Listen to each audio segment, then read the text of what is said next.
आज जो भी फैक्ट्स मैं आपको बताऊंगा उसके रेफरेंसेस साइड बाय साइड यहाँ देखने को मिलेगा। क्वेश्चन ये है, क्यों कोई कोरोना वायरस से मरता है या किसी वायरस से किसी की डेथ क्यों होती है? इस सवाल के जवाब को जानने के लिए हमें जाना होगा करीब 100 साल पीछे। मैं बात कर रहा हूँ 1920 का H1N1 स्पेनिश फ्लू का, दुनिया का सबसे वर्स्ट फ्लू आउटब्रेक, जिसमें करीब 10 करोड़ लोगों की डेथ हो गई, यानी कि उस वक्त के पूरे दुनिया की पॉपुलेशन का 5%। उस 10 करोड़ में 1 करोड़ 80 लाख तो भारतीय थे। काफी समय तक ये माना जाता रहा कि वो वायरस इतना डेंजरस था जिसकी वजह से करोड़ों लोग मर गए। लेकिन अब मेडिकल साइंस को ये क्लियर है कि मरने की असली वजह वो वायरस नहीं था, कुछ और था। मतलब ये कि 1918 से लेके 1920 के बीच में जब भी किसी इंसान में फ्लू पाया जाता, उसे उठा के हॉस्पिटल में डंप कर देते, एक क्रैम्प्ड कमरे में जहां एयर का नामो निशान नहीं था, सनलाइट बिल्कुल भी नहीं था और साथ में न्यूट्रिशन की कमी थी। And that was the cause of the death. उसी वक्त पूरे दुनिया में थोड़े से हॉस्पिटल थे जिनका नाम रखा गया fresh air hospital, open air hospital. मतलब ये कि पेशेंट को बाहर रखा गया ओपन एयर में जहां लगातार सनलाइट भी मिलते रहे, और यही वो लोग थे जो हॉस्पिटल से जिंदा बाहर निकल पाए।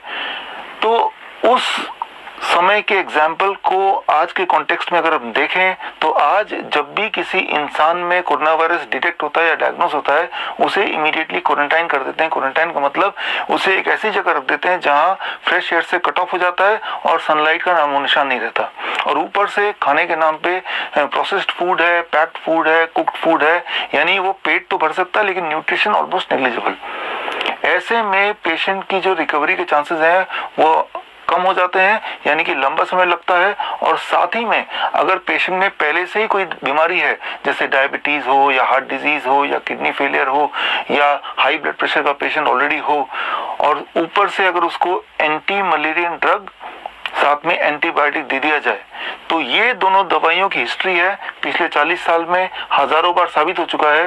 These two medicine causes QT prolongation of heart, मतलब अचानक हार्ट बीट का डेंजरसली बढ़ जाना and causing sudden cardiac death. ये देखा गया 27 मार्च के journal of American medical association के रिसर्च पेपर में कि ज्यादातर जो कोरोना वायरस के पेशेंट की डेथ का कारण है वो है, एटलीस्ट 1/3 पेशेंट की बात कर रहा हूँ, वो है मायोकार्डियल इंजरी। तो मतलब साफ है कि कॉज कोरोना वायरस है या कॉज कोरोना वायरस का ट्रीटमेंट है। जहां तो एक तरफ पेशेंट को फ्रेश एयर और फ्रेश ऑक्सीजन या फ्रेश सनलाइट से कट ऑफ कर दिया गया, वहीं दूसरी तरफ हम और आप घर में बंद हो गए, यानी कि हमने भी अपने आप को ऑलमोस्ट फ्रेश एयर और सनलाइट से कट ऑफ कर दिया।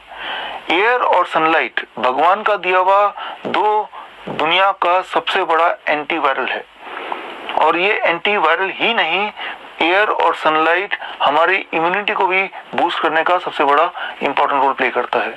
पूरे दुनिया भर से जहां जहां लॉकडाउन है वहां के पेशेंट्स की मेरे पास खबर आ रही है कि उनका ब्लड शुगर अब और बढ़ गया है, उनका ब्लड प्रेशर बढ़ गया है, उनके वेट बढ़ गए हैं, और सबसे खतरनाक बात, डिप्रेशन का रेट भी लॉकडाउन के दौरान कई गुना बढ़ गया है। यानी एक तरफ वो पेशेंट प्रोटोकॉल की वजह से वो और बीमार पड़ रहा है, और दूसरी तरफ हम और आप भी बहुत ज्यादा बीमार पड़ रहे हैं। ये खतरनाक बात है।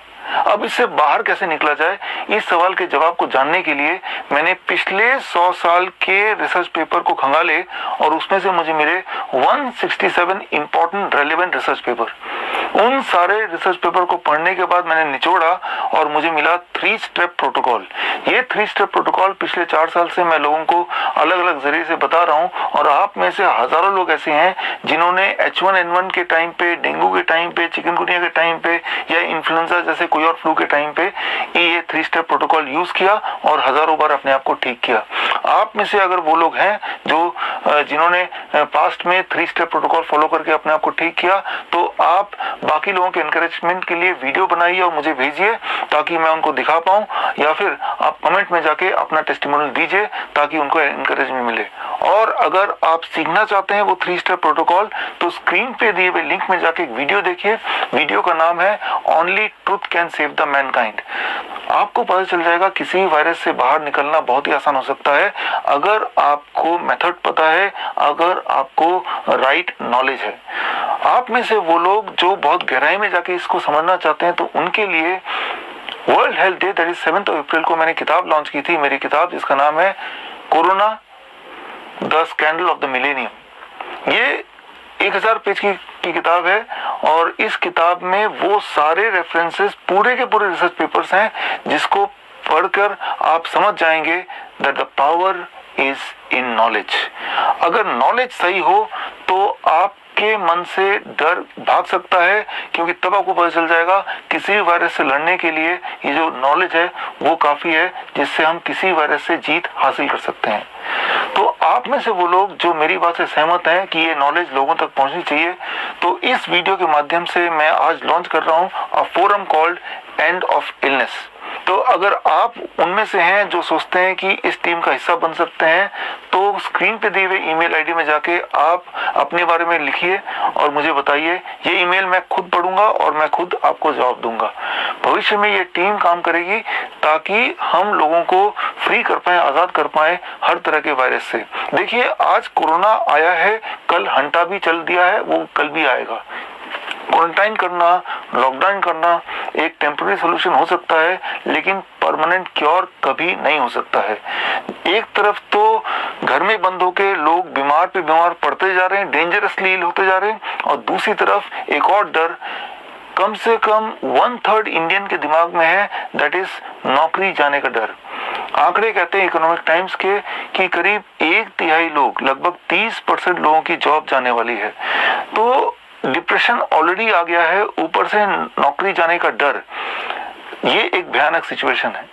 इस सिचुएशन से सिर्फ एक ही तरीका है बाहर निकलने का, वो है अपने आप को एम्पावर करना with the right kind of knowledge. मैं इनवाइट करता हूँ, चाहे आप कोई IAS ऑफिसर हो, बिजनेसमैन हो, लॉयर हो, या फिर डॉक्टर हो, या कोई पॉलिटिशियन हो, क्या हम ऐसा कर सकते हैं, हम मिलकर एक टीम बनाएं ताकि सोशल मीडिया के माध्यम से, गवर्नमेंट की सारी मशीनरी के माध्यम से हम इस नॉलेज को एक एक इंसान तक पहुंचाए।